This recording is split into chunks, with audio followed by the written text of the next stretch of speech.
إن الحمد لله نحمده ونستعينه ونستغفره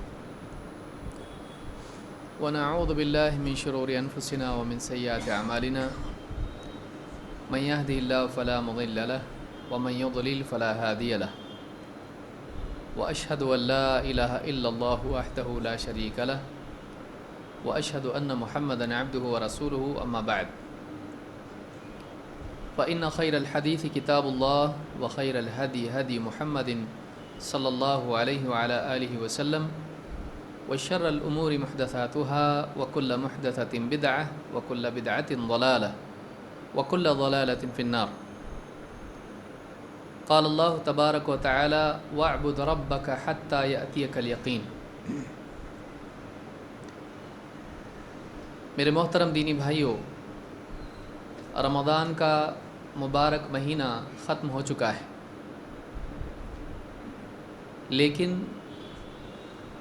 ایک مومن کے لیے اللہ رب العالمین کی عبادت کا موسم ختم نہیں ہوا۔ کامیاب انسان وہ نہیں ہے جو کچھ خاص مواقع دیکھ کر صرف انہی میں اللہ کا بندہ بنے، بلکہ سعادت مند، خوش قسمت، نیک اور اللہ کا واقعی بندہ وہ ہے جس کی ساری زندگی اللہ رب العالمین کی عبادت میں گزرے۔ وہ ایک عبادت سے دوسری عبادت میں منتقل ہو، اس کی زندگی کے تمام لمحات اللہ رب العالمین کی ایک فرما برداری سے دوسری فرما برداری میں منتقل ہو۔ وہ ہر آن اللہ رب العالمین کے کسی نہ کسی حکم کے مطابق زندگی گزار رہا ہو، کیونکہ مومن کبھی آزاد نہیں ہوتا ہے۔ وَلَا تَمُوتُنَّ إِلَّا وَأَنْتُمْ مُسْلِمُونَ، تمہیں موت آئے تو اسی حالت میں کہ تم اللہ کے فرما بردار ہو۔ ایمان والا بندہ کسی خاص دن، کسی خاص مہینے، کسی خاص وقت کے لیے اللہ کا بندہ نہیں ہوتا ہے۔ وہ جب کلمے کا اقرار کرتا ہے تو پوری زندگی کے لیے اللہ کا بندہ بن جاتا ہے، پھر چاہے رات ہو یا دن ہو، گھر ہو یا بازار ہو، مسجد ہو یا مسجد کے باہر کی زندگی ہو، سفر ہو، حضر ہو، بیماری ہو، صحت ہو، زندگی کے کوئی بھی لمحات ہوں، وہ ہر حال میں اللہ تعالیٰ کا فرما بردار ہوتا ہے، اپنی نیت کے اعتبار سے بھی اور اپنی کوشش کے اعتبار سے بھی۔ لہٰذا رمضان کے جانے کے بعد جو اچانک ایک دم سرد ماحول ہو جاتا ہے، یہ بڑی بدقسمتی کی بات ہے، اس لیے کہ انسان رمضان کے ماحول سے جو قوت لیتا ہے وہ قوت رمضان کے بعد ظاہر ہونا چاہیے۔ آپ دیکھتے ہیں کہ ایک انسان اچھا کھاتا پیتا ہے اور دوائیاں اور قوت کی غذائیں لیتا ہے تو اس کی زندگی میں صحت دکھائی دیتی ہے، لیکن کیا بات ہے کہ ایک انسان رمضان کا مہینہ پائے اور رمضان کے ختم ہوتے ہی اس کی زندگی سے دین نکل جائے۔ اسلام ایسی دینداری نہیں چاہتا ہے۔ اللہ رب العالمین نے فرمایا وَاعْبُدْ رَبَّكَ حَتَّى يَأْتِيَكَ الْيَقِينُ، اپنے رب کی عبادت کرتا رہ یہاں تک کہ تجھ کو یقین یعنی موت آ جائے، موت تک اللہ تعالیٰ کا بندہ بن۔ لہٰذا رمضان کے بعد ایک انسان کو چاہیے کہ وہ رمضان سے حاصل شدہ ایمان اور عبادت کی قوت کو رمضان کے بعد عمل میں لائے، اور اس کا ذہن اس طرح نہ چلے کہ رمضان ہو گیا، اب الحمدللہ اب راحت ملی۔ نہیں، مومن کو کبھی راحت نہیں ملتی ہے، وہ ہمیشہ مجاہدوں میں ہوتا ہے، وہ ایک مجاہدے سے دوسرے مجاہدے میں داخل ہوتا ہے، وہ ایک آزمائش سے دوسری آزمائش میں منتقل ہوتا ہے، وہ اللہ رب العالمین کے ایک حکم کو ادا کرتا ہے اور جب اس سے فارغ ہوتا ہے تو دوسرے حکم میں چلا جاتا ہے، اس کی زندگی طاعت سے بھری ہوئی ہوتی ہے۔ لہٰذا ایک مسلمان کو چاہیے کہ وہ اپنی زندگی کے تمام ایام کو اللہ رب العالمین کی فرما برداری، نیکیوں اور اللہ تعالیٰ سے تعلق میں آگے بڑھنے سے بھر دے۔ یہ نہ ہو کہ رمضان کا مہینہ ہو پائے، عبادات کریں، رسمی طور پر دیندار بن جائیں، رمضان ختم ہو جانے کے بعد پھر اپنی گناہوں کی زندگی میں واپس لوٹ آئے۔ ایسا نہیں ہونا چاہیے، بلکہ اس سے بہتر یہ ہے کہ رمضان کے بعد ایک نئی قوت کے ساتھ وہ اپنی زندگی کی شروعات کریں، پچھلی ساری غلطیاں، ساری کوتاہیاں، ان سے توبہ کر کے رمضان کے بعد ایک نئی زندگی شروع کریں، اللہ تعالیٰ کی فرما برداری کا اہتمام اور اس کی نیت نئے سرے سے کریں۔ یہ مسلمان کا طریقہ ہونا چاہیے۔ بلکہ بعض سلف کا حال یہ تھا کہ وہ رمضان ہی میں مجاہدہ کرنا عبادات میں اس کو بھی برا سمجھتے تھے۔ ان کا ماننا یہ تھا کہ مسلمان کو ہر دن اللہ تعالیٰ کی عبادت اور دینداری میں مجاہدہ کرنا چاہیے، خاص رمضان کیوں؟ یہ اور بات ہے کہ رمضان میں آدمی عمل بڑھائیں، لیکن صرف رمضان کو اللہ کی طاعت کے لیے خالص کر دینا اور باقی سال بھر ٹھنڈے پڑے رہنا، سلف اس کو پسند نہیں کرتے تھے۔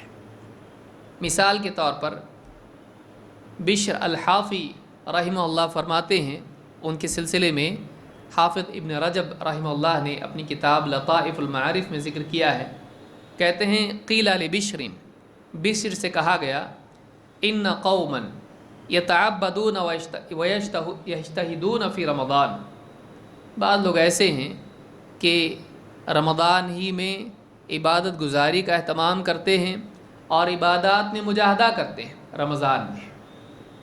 انہوں نے کہا فقال بئس القوم لا یعرفون للہ حقا الا فی شہر رمضان، کیسے برے لوگ ہیں، کیسے برے لوگ ہیں جو صرف رمضان ہی میں اللہ رب العالمین کی عبادت کا حق مانتے ہیں، اپنے اوپر صرف رمضان میں اللہ کا حق مانتے ہیں کہ ہاں اللہ کی خوب عبادت کرنا چاہیے۔ عبادت کے لیے صرف رمضان خاص نہیں ہے، ساری زندگی ہونا چاہیے۔ اسی لیے کہتے ہیں ان الصالح الذی یتعبد ویجتہد فی السنۃ کلھا، کہتے ہیں کہ واقعی نیک انسان وہ ہے جو اللہ رب العالمین کی عبادت اور اس عبادت میں مجاہدہ سارے سال بھر کرتا رہے۔ واقعی نیک آدمی کون ہے؟ جو رمضان اور رمضان کے علاوہ سال بھر اللہ تعالیٰ کی عبادت کا اہتمام کرتا رہے۔ جو بات آدمی عبادات میں یاد نہیں رکھتا ہے، تجارت میں برابر یاد رکھتا ہے۔ آپ دیکھیے کوئی آدمی یوں کہے کہ رمضان میں خوب تجارت کرو، باقی سال بھر مت کرو، کوئی آدمی اس کو مانے گا نہیں، کہے گا دیوانہ ہے۔ انسان کو پیسے کی ضرورت سال بھر رہتی ہے، لہٰذا انسان کو تجارت اور محنت سال بھر کرنا چاہیے۔ لیکن وہی بات آدمی دینداری میں بھول جاتا ہے۔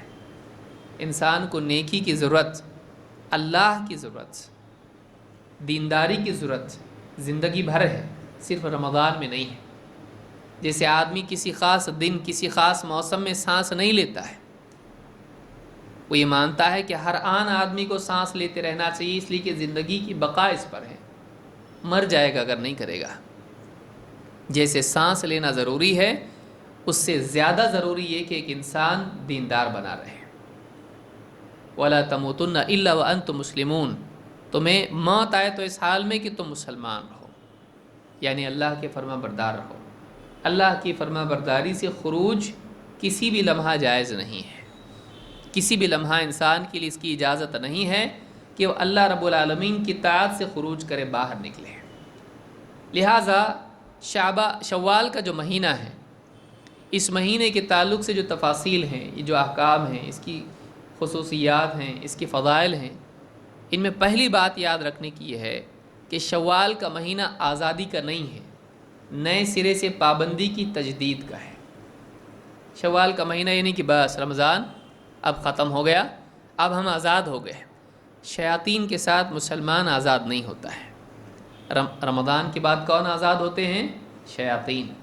مسلمان کے لیے آزادی نہیں ہے، مسلمان ہمیشہ پابند رہتا ہے۔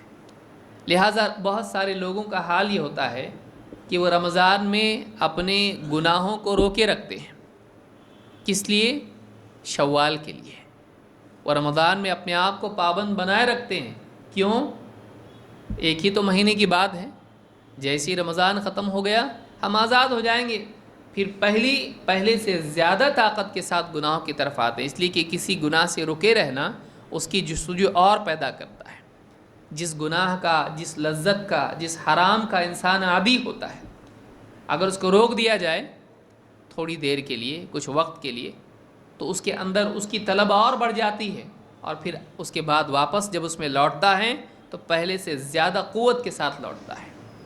ایک شرابی سے آپ شراب روک دیجئے، اس کے اندر اس کی طلب بڑھتی چلی جاتی ہے، اور پھر جب ملتی ہے تو خوب پیتا ہے.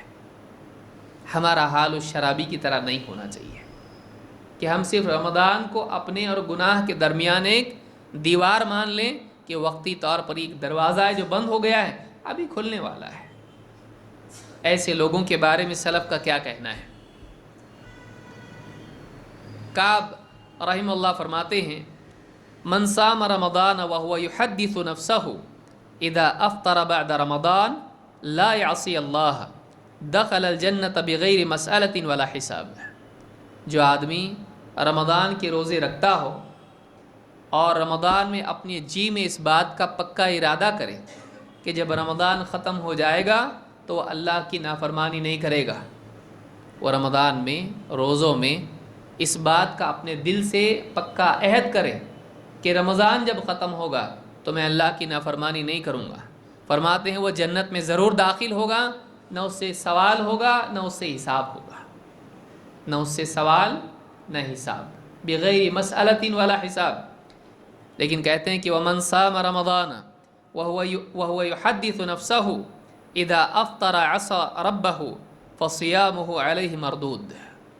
کہتے ہیں لیکن وہ آدمی جو رمضان کے مہینے میں روزہ رکھے اور دل میں یہ تمنا لیے ہوئے ہو، دل میں اس کا ارادہ پختہ یہ ہو کہ جیسے ہی رمضان ختم ہو جائے گا وہ واپس سے ان گناہوں میں لوٹ جائے گا، اپنے رب کی نافرمانی پھر سے کرنے لگے گا، اپنے دل میں اس کا یہ ارادہ ہو، چھپی ہوئی اس کی ایک تمنا اور خواہش اور نیت ہو، فرماتے ہیں کہ اس کے روزے اس پر لوٹا دیے جائیں گے. فصیامہ علیہ مردود، اس کے روزے اس پر لوٹا دیے جائیں گے.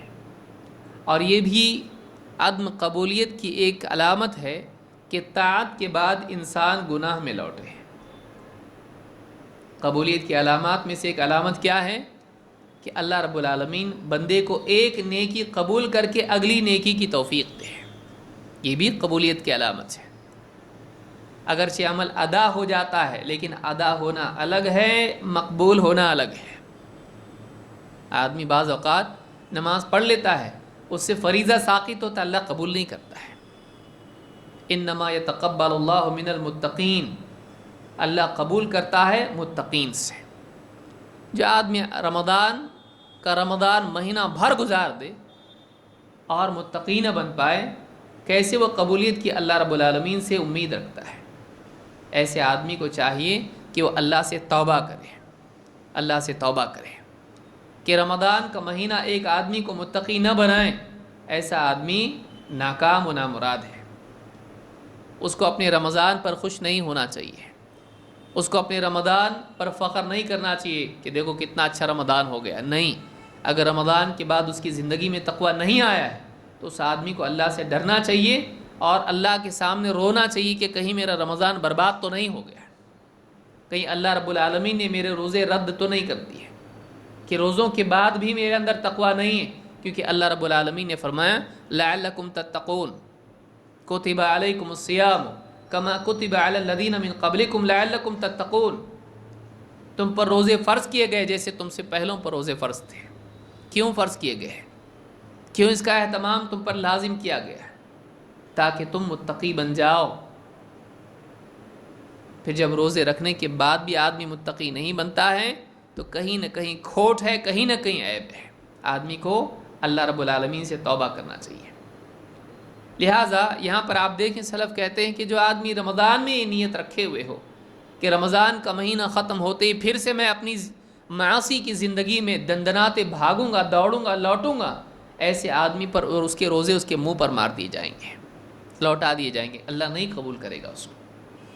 لہٰذا آدمی کو چاہیے کہ وہ رمضان میں اس بات کی نیت رکھے ہمیشہ کہ رمضان کے بعد میں ایک نئی زندگی کی شروعات کروں گا، میں متقی بن کر زندگی جینے کی کوشش کروں گا۔ اس کی نیت رمضان میں رکھنا چاہیے، نہ یہ کہ آدمی سوچے کہ چلو رمضان ہو گیا الحمدللہ، اب واپس سے گناہوں کی زندگی میں لوٹیں گے، اب کیا کیا لذتیں چھوٹی ہیں، ایک ایک لذت اب کئی گنا اس سے موج مستی کریں گے، فلمیں، ناچ گانے، بے حیائی، گناہ اور وہ ساری چیزیں۔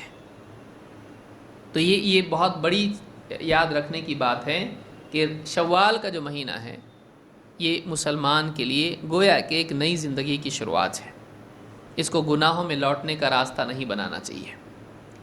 ابن رجب رحمہ اللہ فرماتے ہیں فَأَمَّا مُقَابَلَةُ نِعْمَةِ التَّوْفِيقِ كَصِيَامِ شَهْرِ رَمَضَانَ بِارْتِكَابِ الْمَعَاصِي بَعْدَهُ فَهُوَ مِنْ فِعْلِ مَنْ بَدَّلَ نِعْمَةَ اللَّهِ كُفْرًا۔ ایک آدمی رمضان میں عبادات کی، روزوں کی، اعمال کی توفیق پائے، رمضان جیسا مبارک مہینہ اس کو نصیب ہو، اور اس کے بعد رمضان کے بعد، روزوں کے بعد، ساری نیکیاں کرنے کے بعد پھر جب رمضان ختم ہو جائے تو اس کے بعد پھر معاصی میں مبتلا ہو جائے، گناہوں میں لوٹ جائے، تو یہ ایسا ہے کہ جو اللہ رب العالمین سے نعمت لے اور ناشکری دے۔ یہ آدمی کون ہے؟ جس نے اللہ کی نعمت لے کر اللہ کو شکر دینے کی بجائے ناشکری دی، اس نے شکر دینے کی بجائے کفر دیا، اللہ کی نعمت کا اس نے گویا کہ انکار کیا، اس نے اللہ کی نعمت کی ناقدری کی۔ تو ایک آدمی رمضان کے بعد جب گناہوں کی زندگی میں لوٹتا ہے، یہ آدمی اس آدمی کی طرح ہے جس نے اللہ کی نعمت کی کوئی قدر نہیں جانی ہے، اس نے اللہ رب العالمین کے انعام کے بدلے میں ناشکری کا تحفہ پیش کیا، اللہ کی شان میں اس نے گویا کہ گستاخی کی۔ کہتے ہیں فَإِن كَانَ قَدْ عَزَمَ فِي صِيَامِهِ عَلَى مُعَاوَدَةِ الْمَعَاصِي بَعْدَ انقضاء الصِّيَامِ فَصِيَامُهُ عَلَيْهِ مَرْدُودٌ وَبَابُ الرَّحْمَةِ فِي وَجْهِهِ مَسْدُودٌ۔ کہتے ہیں کہ اگر اس نے اپنے روزوں میں اس بات کا عزم دل میں کر رکھا تھا، پکا ارادہ کر رکھا تھا کہ رمضان کے ختم ہوتے ہی اور روزوں کے ختم ہوتے ہی واپس گناہوں میں لوٹوں گا، تو فرماتے ہیں کہ اس آدمی کے لیے اللہ کی رحمت کے اس کے روزے اس کے اوپر لوٹا دیے جائیں گے، قبول نہیں کیے جائیں گے، اور اس کے منہ پر رحمت کا دروازہ بند کر دیا جائے گا۔ آپ غور کریں، مثلا آپ کسی کے گھر میں داخل ہونے جا رہے ہیں اور وہ دروازہ آپ کے منہ پہ بند کر دے، کیا ہے؟ یہ آپ کا انسلٹ ہے، یہ آپ سے نفرت کا اس سے زیادہ اظہار کیا ہو سکتا ہے؟ تم ہمارے گھر میں آپ نہیں چاہیے، ہمارے گھر میں نہیں آنا۔ تو فرماتے ہیں کہ ایسا ہے کہ اس کے اوپر اللہ رب العالمین کی رحمت کے دروازے اس کے منہ پر بند کر دیے جائیں گے، اس کو داخل ہونے کا موقع نہیں ہے۔ تو نے اللہ رب العالمین کی نعمت کی ناقدری کی، لہٰذا اللہ کی رحمت تیرے لیے نہیں ہے۔ اتنی سخت باتیں اہل علم نے کیوں کہیں؟ تاکہ ایک مسلمان رمضان کے مہینے کی ناقدری نہ کرے، اس کو ضائع نہ کرے، اس کو برباد نہ کرے۔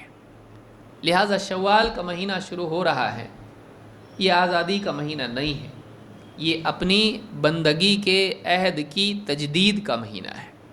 نئے سرے سے اے اللہ اب میں تیرا اچھا بندہ بن کر جیوں گا، جو ہو گیا سو ہو گیا ہے۔ رمضان میں نے کوتاہی کی، اے اللہ معاف کر۔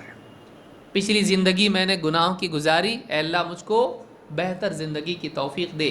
اس عزم کے ساتھ ایک آدمی شوال کا مہینہ شروع کرے۔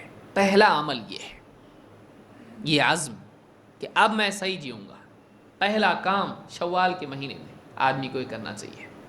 تو یہ لطائف المعارف میں ابن رجب نے یہ بات کہی ہے۔ علقمہ رحمہ اللہ فرماتے ہیں سألت ام المؤمنین عائشہ، میں نے ام المؤمنین عائشہ رضی اللہ تعالیٰ عنہ سے پوچھا، قلت یا ام المؤمنین کیف کان عمل النبی صلی اللہ علیہ وسلم هل کان یخص شیئا من الایام۔ کہتے ہیں کہ میں نے پوچھا، اے مسلمانوں کی ماں، اے ام المؤمنین، عائشہ رضی اللہ عنہ سے پوچھ رہے ہیں، کہ اللہ کے نبی صلی اللہ علیہ وسلم کا عمل کیسا تھا؟ کیا عمل کے لیے آپ کا کوئی دن خاص تھا کہ جس میں آپ خوب عبادت کرتے تھے؟ تو کیا آپ نے عبادت کے لیے کوئی خاص دن طے کر رکھا تھا؟ فرماتی ہیں لا، قالت لا کان عملہ دیمۃ، کہا کہ نہیں، اللہ کے نبی صلی اللہ علیہ وسلم کا عمل دائمی ہوتا تھا، ہمیشگی والا ہوتا تھا۔ کبھی کبھی عمل کر لیں گے، جوش آ گیا عمل کر لیا آدمی جیسے کرتا ہے، آپ صلی اللہ علیہ وسلم کا معاملہ ایسا نہیں تھا، آپ کا عمل دائمی تھا۔ کان عملہ دیمۃ وَأَيُّكُمْ يَسْتَطِيعُ مَا كَانَ النَّبِيُّ صلی اللہ علیہ وسلم يستطيع، کہا کہ تم میں سے کون ہے جو اس چیز کو کر سکے جو نبی صلی اللہ علیہ وسلم کرتے تھے؟ نبی کریم صلی اللہ علیہ وسلم کی دینداری دائمی تھی، ایک لمحے کے لیے بھی اللہ رب العالمین کی فرما برداری سے خروج آپ کی زندگی میں نہیں تھا، بلکہ ایک لمحے کے لیے بھی آپ کی زندگی میں اللہ رب العالمین سے غفلت نہیں تھی۔ آپ صلی اللہ علیہ وسلم کے بارے میں خود حضرت عائشہ فرماتی ہیں کہ کان یذکر اللہ تعالی علی کل احیانہ، اللہ کے نبی صلی اللہ علیہ وسلم ہر آن اللہ کو یاد کرتے تھے، اللہ کی یاد میں اللہ کے نبی صلی اللہ علیہ وسلم اپنے لمحات کو گزارتے تھے، ہر وقت اللہ کی یاد میں۔ یہ بہت مشکل کام ہے، لیکن کم سے کم ایک آدمی اپنی طاقت کے بقدر دینداری اختیار کرے، وہ گناہوں کے راستے پر نہ جائے۔ تو یہ پہلی غلط فہمی یہ نکالنا چاہیے کہ نیکیوں کا مہینہ، دینداری کا مہینہ، تقویٰ کا مہینہ تو رمضان ہے، نہیں، ہر مہینہ تقویٰ کا مہینہ ہے، ہر مہینہ دینداری کا مہینہ ہے، بلکہ ہر دن مسلمان کا دینداری کا ہے۔ لہٰذا ایک مسلمان کے لیے بڑی بدقسمتی کی بات ہے کہ زندگی کا کوئی ایک دن بھی اس کا اللہ کی نافرمانی والا ہو، ایک بھی دن نہیں ہونا چاہیے، اور اگر کچھ ہو جائے تو اس دن میں توبہ سے اس گناہ کو آدمی ختم کرتے ہیں۔ لیکن آدمی گناہ کرے اور بغیر توبہ کے اس کے ایام چلے جائیں، اس سے زیادہ ہلاکت کیا ہو سکتی ہے، اس سے زیادہ بربادی کیا ہوتی ہے؟ اللہ رب العالمین اپنا ہاتھ پھیلاتا ہے دن میں کہ رات کا گناہ گار توبہ کرے، اور رات میں ہاتھ پھیلاتا ہے کہ دن کا گناہ گار توبہ کرے۔ ایک آدمی کا دن چلا جائے، رات چلی جائے اور توبہ نہ کرے، جبکہ اس کا رب اس کی توبہ کے قبول کرنے کے لیے ہاتھ پھیلائے ہوئے ہو کہ میرا بندہ توبہ کرے گا، اور یہ بندہ توبہ نہ کرے، اللہ رب العالمین کہ اس کی توبہ کی قبول کرنے کی ساری آمادگی کی تیاری کے باوجود یہ توبہ نہ کرے، اس سے زیادہ بدقسمت آدمی کون ہو سکتا ہے؟ لہٰذا رمضان کے اختتام پر پہلی چیز یہ اس بات کا اہتمام کریں کہ نئے سرے سے دینداری کا عہد کریں، اور اس قوت کو جو رمضان سے حاصل کی ہے اس قوت کے ساتھ رمضان میں داخل ہوں۔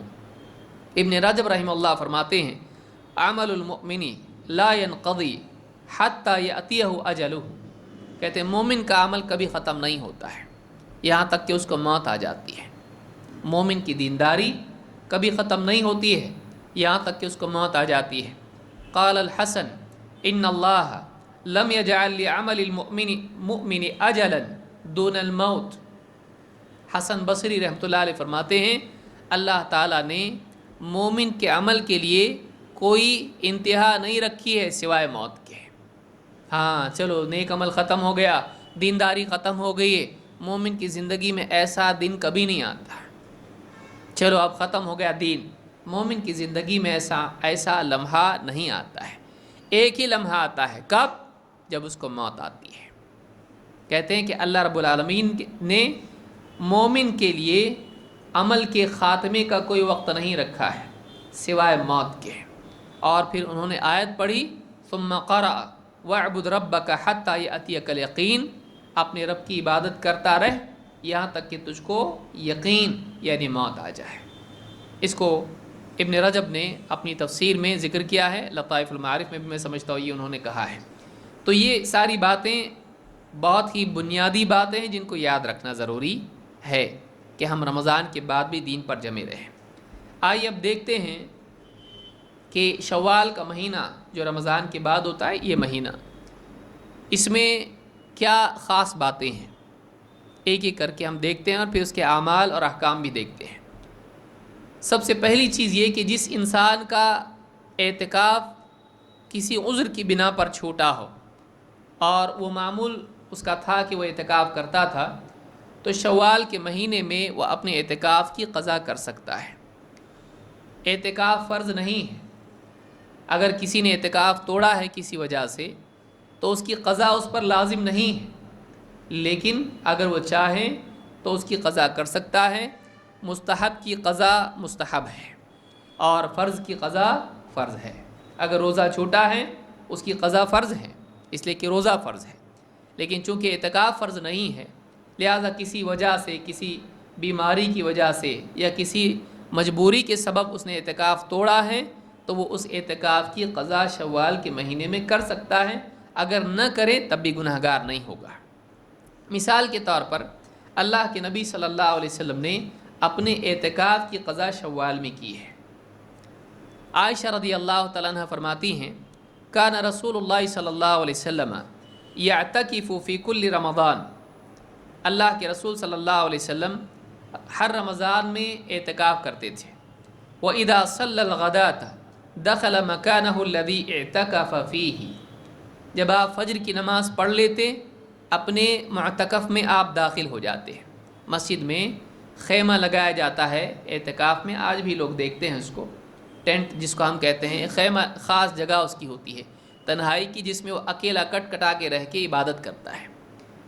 تو آپ جب فجر کی نماز پڑھ لیتے اس جگہ میں داخل ہوتے، بقیہ اوقات میں آپ مسجد ہی میں رہتے۔ یہی بات علماء نے کہی کہ معتکف میں آپ فجر کی نماز کے بعد داخل ہوتے ہیں، اور بعض علماء نے کہا کہ مغرب کے بعد ہی آپ مسجد میں چلے جاتے، رات میں عبادت کرتے، اس لیے کہ وہ پہلی رات ہوتی طاق رات، اور آپ عبادت کرتے، لیکن اپنے اس خیمے میں آپ فجر کے بعد داخل ہوتے ہیں۔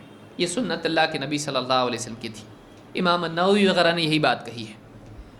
فرماتی ہیں فَاسْتَأْذَنَتْهُ عَائِشَةُ أَن تَعْتَكِفَ فَأَذِنَ لَهَا، آپ نے جب اعتکاف کیا تو حضرت عائشہ رضی اللہ تعالیٰ عنہ نے بھی آپ سے اجازت چاہی اعتکاف کی، آپ کے ساتھ مسجد نبوی میں آپ نے اجازت دے دی ہے۔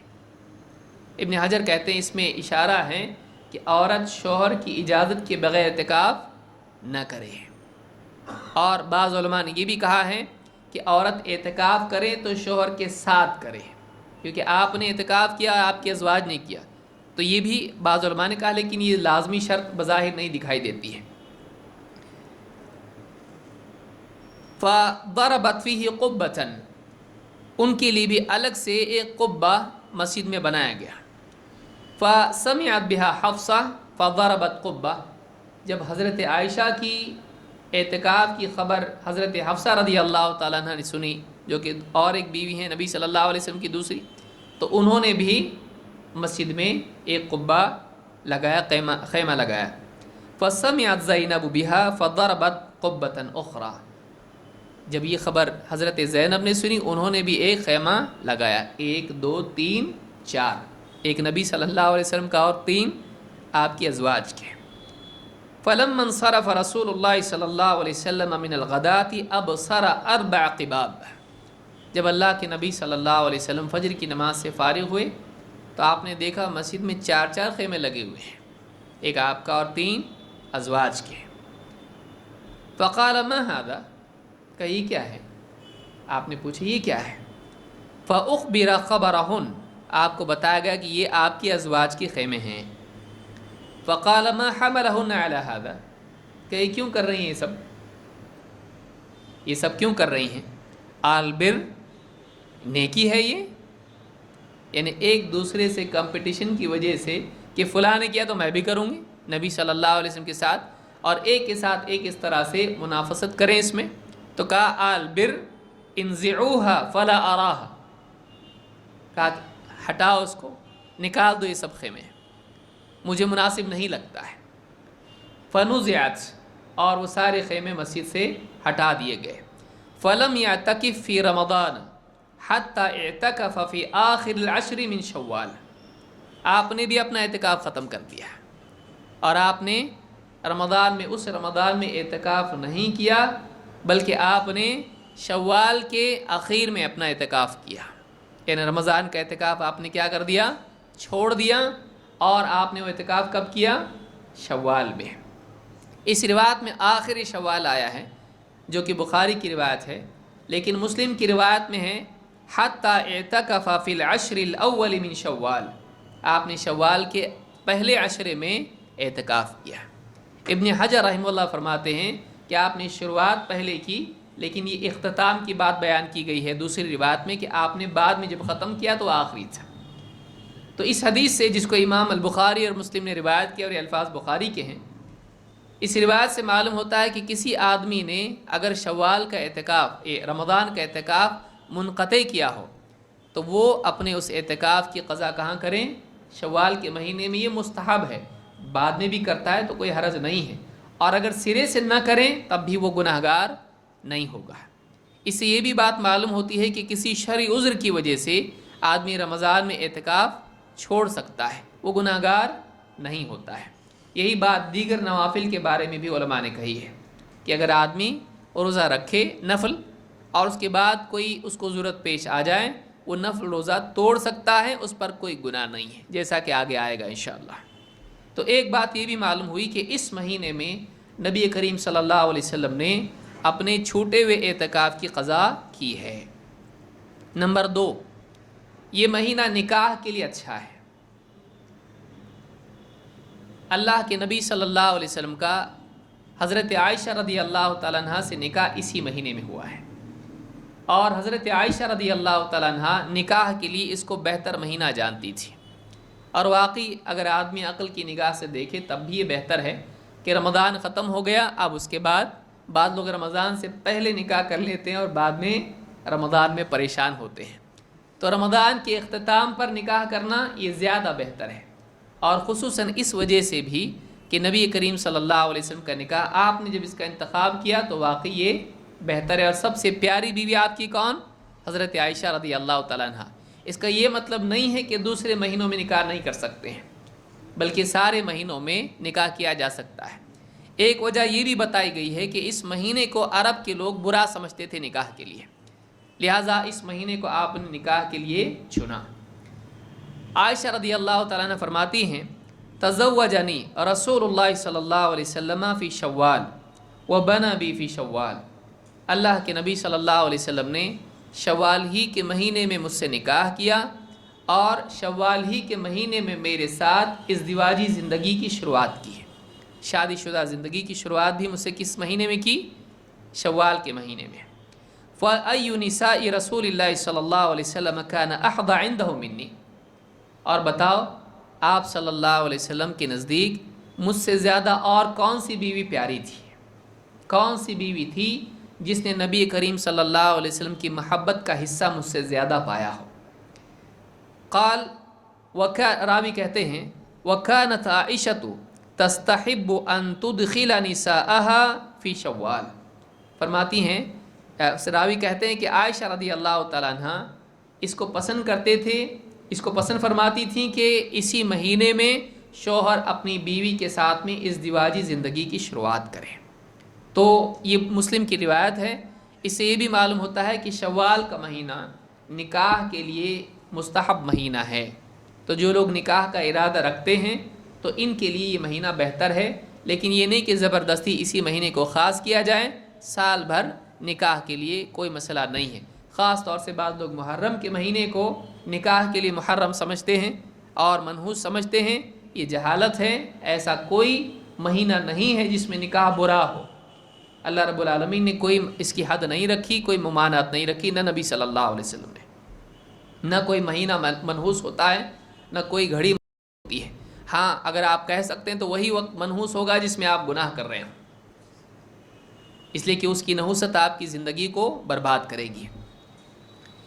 نمبر 3، شوال کا مہینہ حج کی شروعات کے مہینوں میں سے ہے، کہ اگر کوئی آدمی احرام باندھ کے حج کے لیے روانہ ہو جائے تو ان مہینوں میں سے کون سا مہینہ ہے؟ شوال کا مہینہ، یہاں سے شروعات ہوتی ہے۔ ابن عمر رضی اللہ تعالیٰ عنہ قرآن کریم کی آیت الحج اشہر معلومات، الحج اشہر معلومات، حج کے مہینے معلوم ہیں، حج کے کچھ خاص مہینے ہیں، حج کے مہینے اللہ کی طرف سے متعین ہیں، اللہ نے قرآن میں کہا۔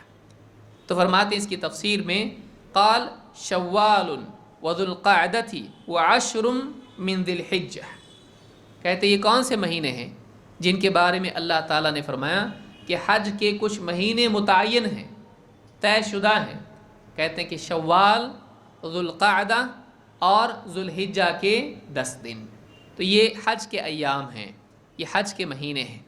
تو معلوم ہوا کہ پہلا مہینہ کون سا ہے؟ شوال کا مہینہ ہے۔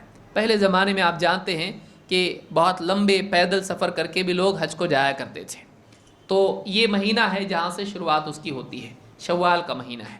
اس کو امام حاکم نے روایت کیا ہے، اور امام الذہبی نے کہا کہ یہ روایت بخاری اور مسلم کی شرط پر صحیح ہے۔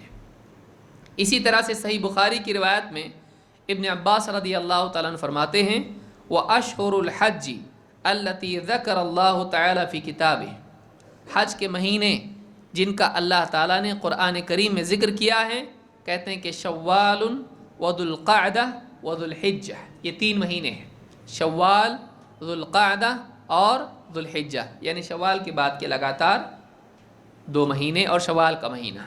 اس کو امام البخاری نے کتاب الحج میں روایت کیا ہے۔ تو اس سے یہ بات معلوم ہوئی کہ شوال کا مہینہ حج کی شروعات اور اس کی تیاری کی شروعات کا مہینہ ہے، اور یہاں سے آدمی حج کے لیے روانہ ہو سکتا ہے احرام باندھ کر۔ شوال کے اعمال میں سے ایک بہت ہی اہم اور اس کے ساتھ خاص عمل ہے جو دوسرے مہینوں میں نہیں کیا جاتا ہے، وہ عمل کیا ہے؟ شوال کے 6 روزے۔ شوال کے مہینے میں 6 روزے نفل، ان کا اہتمام کرنا چاہیے، یہ مستحب ہے، اور اللہ کے نبی صلی اللہ علیہ وسلم نے اس کی ترغیب دی ہے۔ اس کو کوئی نہ رکھے تو گناہ گار نہیں، یہ لازم نہیں ہے، لیکن اس کی بہت بڑی فضیلت ہے جو سال بھر کہیں اور نہیں ملتی ہے، سال بھر کہیں اور نہیں ملتی ہے۔ کس اعتبار سے آئیے دیکھتے ہیں، اور اس کی دلیلیں اور اس کی حدیثیں کیا ہیں، اس کی تفصیل کیا ہے، اس کو سمجھنے کی کوشش کرتے ہیں۔ نمبر 1، اللہ کے نبی صلی اللہ علیہ وسلم نے رمضان کے ساتھ شوال کے 6 روزوں کو جوڑنا اور ان کا اہتمام کرنا، آپ صلی اللہ علیہ وسلم نے اس کی فضیلت بتلائی کہ یہ صیام الدہر کا ثواب اس میں ہے۔ آپ نے فرمایا من صام رمضان ثم اتبعہ 6 من شوال کان کصیام الدہر، جس آدمی نے رمضان کے روزے رکھے اور پھر اس کے بعد شوال میں 6 روزے رکھے، پھر اس کے بعد شوال کے 6 روزے رکھے، کان کصیام الدہر، یہ ایک سارے زمانے کے روزوں کے برابر ہے۔ دہر کے معنی عربی زبان میں زمانے کے ہوتے ہیں، قرآن کریم میں بھی یہ لفظ استعمال ہوا ہے، هل اتى على الانسان حين من الدہر، دہر کے معنی ہوتا ہے کہ زمانہ، تو یہ سارا زمانہ روزے رکھنے کے برابر ہے۔ اس حدیث کو امام مسلم نے روایت کیا ہے۔ لیکن زمانے سے مراد کیا ہے؟ کتنا دور ہے؟ پوری زندگی یا کیا یہ پورا قیامت تک کا زمانہ؟ کیا وقت ہے؟ اس سے مراد کیا ہے؟ تو دوسری روایتوں سے معلوم ہوتا ہے کہ اس سے مراد سال ہے۔ اس سے مراد کیا ہے؟ سال۔ جیسے ابن حبان کی روایت میں اللہ کے نبی صلی اللہ علیہ وسلم فرماتے ہیں من صام رمضان و6 من شوال فقد صام السنہ، جس آدمی نے رمضان کے روزے رکھے اور پھر اس کے بعد شوال کے 6 روزے بھی رکھے، رمضان کے روزے اور شوال کے 6 روزے کتنے ہوئے؟ 30 اور 6 36، فقد صام السنہ، اس آدمی نے سال بھر روزہ رکھا۔ آپ دیکھیے مہینے میں کتنے دن ہوتے ہیں؟ 30، کامل مہینہ 30 دن کا ہوتا ہے، اور کبھی اس سے پہلے بھی اللہ تعالیٰ ہلال دکھا دیتا ہے، تو 30 یا 29، تو 30 مہینے کے اعتبار سے مہینے کتنے ہوتے ہیں ایک سال میں؟ 12 اور 30 کے اعتبار سے کل دن کتنے ہوئے؟ 360، اور رمضان کے 30 دن اور یہ 6 کتنے ہوئے؟ 36، اور سال کے دن کتنے ہوئے؟ 300، تو کتنے گنا ہو گئے؟ ایک نیکی کا ثواب کتنا ہے؟ 10 گنا۔ تو ایک آدمی اگر رمضان کے، لیکن ایک خاص بات ہے جو میں آخر میں بتاؤں گا انشاءاللہ، جو گنتی کے اعتبار سے واقعی یہ تو کبھی بھی ہو سکتا ہے، لیکن یہ کیوں 6 کیوں، تو آخر میں ہم دیکھیں گے انشاءاللہ۔ تو آپ نے فرمایا کہ جو آدمی رمضان کے روزے رکھے اور پھر شوال کے 6، ابھی مہینہ ختم نہیں ہوا ہے، شوال کے 6 روزے رکھے، یہ کیسا ہے؟ فقد صام السنہ، اس نے گویا کہ سال بھر روزے رکھے۔ اس کو ابن حبان نے روایت کیا ہے اور یہ حدیث صحیح ہے۔ اس کی تفصیل کیا ہے؟ حدیث میں ہی آپ نے بیان کیا۔ آپ نے فرمایا سیام، اللہ کے نبی صلی اللہ علیہ وسلم فرماتے ہیں سیام شہر رمضان بعشرۃ اشہر، رمضان کے مہینے کے روزے 10 مہینوں کے روزوں کے برابر ہیں۔ ایک مہینے کا ثواب کتنا ہوگا؟ 10 گنا، 10 مہینے کے روزوں کے برابر ہیں۔ اور وصیام 6 ایام من شوال بشہرین، اور شوال کے 6 دن کے روزے یہ 2 مہینے کے برابر ہیں۔ ظاہر بات ہے 6 کے 10 گنا کتنا ہوگا؟ 60، یعنی 60 دن کے کتنے مہینے ہوتے ہیں؟ 2 مہینے، تو یہ 2 مہینے کے برابر ہیں۔ فذالک صیام سنۃ، یہی ہے سال بھر کے روزے رکھنا۔ تو جو آدمی رمضان کے ساتھ شوال کے 6 روزے رکھے، اس آدمی کا حال گویا کہ ایسا ہے جو سال بھر روزہ رہتا ہے، سال بھر پورا سال اس کا روزے میں جاتا ہے، یہ اس کا ثواب اس کو ملتا ہے۔ اس حدیث کو امام احمد اور ابن حبان نے روایت کیا، اور امام النسائی نے الکبریٰ میں بھی اس کو روایت کیا ہے۔ الفاظ نسائی کے ہیں۔ 10 گنا کا جو قاعدہ ہے یہ قرآن میں دیا گیا ہے، اور اللہ کے نبی صلی اللہ علیہ وسلم نے اسی سے استدلال کرتے ہوئے یہ بات بیان کی ہے۔ آپ صلی اللہ علیہ وسلم نے ایک حدیث میں فرمایا من صام 6 ایام بعد الفطر، جو آدمی عید الفطر کے بعد 6 دن روزے رکھے یعنی شوال میں، کان تمام السنہ، یہ ایسا ہے جیسے پورے سال بھر کے روزے رکھے۔ کیوں؟ اللہ تعالیٰ نے قرآن کریم میں کیا فرمایا؟ من جاء بالحسنۃ فلہ 10 امثالھا۔ آپ نے قرآن کی آیت پڑھی کہ جو آدمی ایک نیکی لے کر آئے گا اس کو اسی کے مثل 10 گنا دیا جائے گا۔ قرآن میں خود اللہ نے قاعدہ بیان کیا ہے کہ ایک نیکی کا ثواب 10 گنا ملتا ہے۔ تو ایک آدمی اگر 36 دن روزے رکھتا ہے تو 360 دن کا ثواب اس کو ملے گا۔ اس حدیث کو ابن ماجہ نے روایت کیا ہے۔ لیکن سوال یہاں پر یہ ہے کہ کبھی مہینہ 29 دن کا بھی تو ہوتا ہے، رمضان کا مہینہ کبھی 29 دن کا ہوتا ہے، تو اب یہ کتنے ہوئے؟ 29 اور 6 35، تو 35 کا 10 گنا کتنا ہوا؟ 350، 360 تو نہیں ہو رہا ہے۔ تو یاد رکھیں کہ عید کا یعنی مہینہ، جو دونوں عید کے جو مہینے ہوتے ہیں کبھی ناقص نہیں ہوتے ہیں، چاہے 29 ہو، اللہ کے ہاں اس کا حساب 30 کا ہی ہوتا ہے، یعنی کبھی وہ 29 کا ہوتا، کوئی آدمی یہ مطلب نہ لے کہ کبھی 29 کا ہو نہیں سکتا ہے، ایک دن ہمیشہ بڑھاتے رہو، چاند دکھے تو بھی نہیں۔ اللہ کے ہاں عید کے دونوں مہینے کبھی ناقص نہیں ہوتے ہیں، چاہے 29 کا ہو ثواب 30 کا ہی ملتا ہے۔ اللہ کے نبی صلی اللہ علیہ وسلم فرماتے ہیں شہرانی لا ینقصان، 2 مہینے ہیں جو کبھی ناقص نہیں ہوتے ہیں، جو کبھی ناقص نہیں ہوتے۔ جسے آدمی کہتا ہے نا یہ مہینہ ناقص ہے، 30 دن کا نہیں 29 کا تھا، 2 مہینے ہیں کبھی ناقص نہیں ہوتے ہیں، چاہے 29 کا ہو، اللہ کے نزدیک کو کیا ہوتا ہے؟ کامل ہوتا ہے، ثواب پورا ملے گا اس کو۔ شہرانی لا ینقصانی شہر عید رمضان و ذوالحجہ، یہ عید کے مہینے ہیں رمضان اور ذوالحجہ۔ اور ایک عید ہوتی ہے نا، دیکھیے جو لوگ کہتے ہیں عید میلاد النبی، وہ یہ غور کریں اللہ کے نبی صلی اللہ علیہ وسلم کیا فرما رہے ہیں؟ 2 مہینے کبھی ناقص نہیں ہوتے ہیں، اور ان مہینوں کے بارے میں آپ نے کیا فرمایا؟ شہر عید، عید کے مہینے، 2 مہینے عید والے، تو عید والے تو 3 ہونا چاہیے تھا نا۔ اللہ کے نبی صلی اللہ علیہ وسلم کو ہی نہیں معلوم، نعوذ باللہ، آپ ہی کی پیدائش کا مہینہ ہے اور وہ عید والا ہے اور آپ کو نہیں معلوم؟ معلوم یہ ہوا کہ اس کو نہیں معلوم ہے۔ شہر عید، دو عید والے مہینے کون سے؟ رمضان و ذوالحجہ، رمضان اور ذوالحجہ جو حج والا مہینہ ہوتا ہے، جس میں کون سی عید ہوتی ہے؟ عید الاضحیٰ، بعض لوگ عید الضحیٰ کہتے ہیں، وہ عید الضحیٰ نہیں، کیا ہے؟